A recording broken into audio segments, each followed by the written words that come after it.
Is this about protecting children or controlling free speech? आजकल एक सवाल हर तरफ गूंज रहा है और वो ये है कि क्या अब वक्त आ गया है कि बच्चों को सोशल मीडिया से दूर रखा जाए। फ्रांस ने इस पर एक बहुत बड़ा कदम उठाया है और अब इसकी गूंज भारत में भी सुनाई दे रही है। तो चलिए देखते हैं कि ये पूरा मामला है क्या। ये पूरी बहस आप कह सकते हैं शुरू होती है फ्रांस के राष्ट्रपति इमैनुअल मैक्रों के इस एक बहुत पावरफुल बयान से। उनका ये कहना कि हमारे बच्चों का दिमाग बिकाऊ नहीं है, सोशल मीडिया कंपनियों को एक बहुत सीधा और कड़ा संदेश देता है। और देखिए, ये बात सिर्फ फ्रांस तक ही सीमित नहीं है। मैक्रोन ने हाल ही में भारत का शुक्रिया भी अदा किया है, क्योंकि यहां भी अब सोशल मीडिया पर उम्र के हिसाब से पाबंदियां लगाने पर बात शुरू हो गई है। तो अब ये एक ग्लोबल मूवमेंट बनता जा रहा है। तो सवाल ये है कि फ्रांस ने आखिर किया क्या है। चलो थोड़ा डीप में जाकर समझते हैं कि उनका कानून असल में कहता क्या है। इस पूरे कानून का जो सेंटर पॉइंट है ना, वो है ये नंबर 15। ये वो उम्र है जिसे फ्रांस ने सोशल मीडिया एक्सेस के लिए कम से कम उम्र तय किया है। तो देखिए, कानून एकदम सीधा और साफ है। 15 साल से कम का कोई भी बच्चा अपना अकाउंट नहीं बना सकता। सिंपल।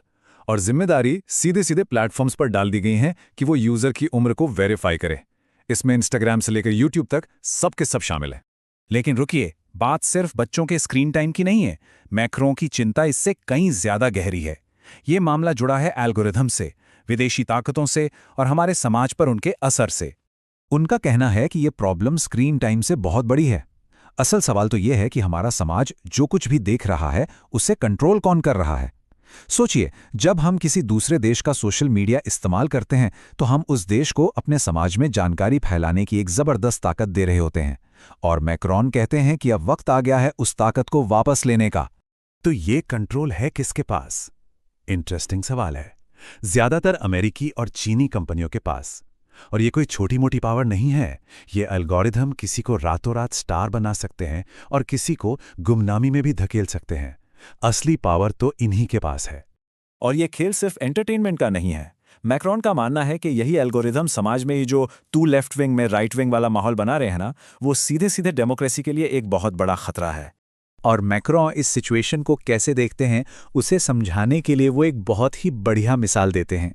वो कहते हैं कि एक देश हवाई जहाज की तरह है। उसे उड़ने के लिए लेफ्ट विंग और राइट विंग दोनों की जरूरत होती है। लेकिन सोशल मीडिया क्या करता है, वो लोगों को ये बात भुला देता है और लोग आपस में ही लड़ने लगते हैं। नतीजा, देश की तरक्की वहीं की वहीं रुक जाती है। अच्छा, अब यहां पर एक बहुत बड़ा और जरूरी सवाल उठता है। फ्री स्पीच का क्या मतलब? अभिव्यक्ति की आजादी का? क्या सरकारें अब इसे भी कंट्रोल करने की कोशिश कर रही हैं? तो चलिए देखते हैं कि मैक्रोन इस मुश्किल सवाल का क्या जवाब देते हैं, क्योंकि यह बहस हां या ना से कहीं ज्यादा उलझी हुई है। देखिए, मैक्रो इस पर बिल्कुल सीधी बात करते हैं, कोई लाग लपेट नहीं।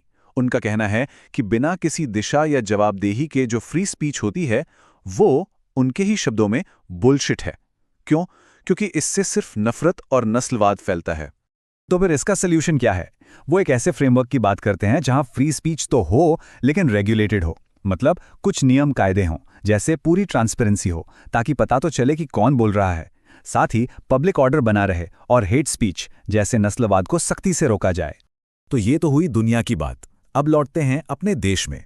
सवाल ये है कि भारत को क्या करना चाहिए। और ये मुद्दा अब हमारे लिए पहले से कहीं ज्यादा जरूरी हो गया है। गाजियाबाद में हाल ही में एक ऐसी दर्दनाक घटना हुई है जिसने इस पूरी बहस को और भी ज्यादा तेज कर दिया है, जहां 3 लड़कियों ने अपनी जान ले ली। इस खबर ने वाकई पूरे देश को हिलाकर रख दिया है।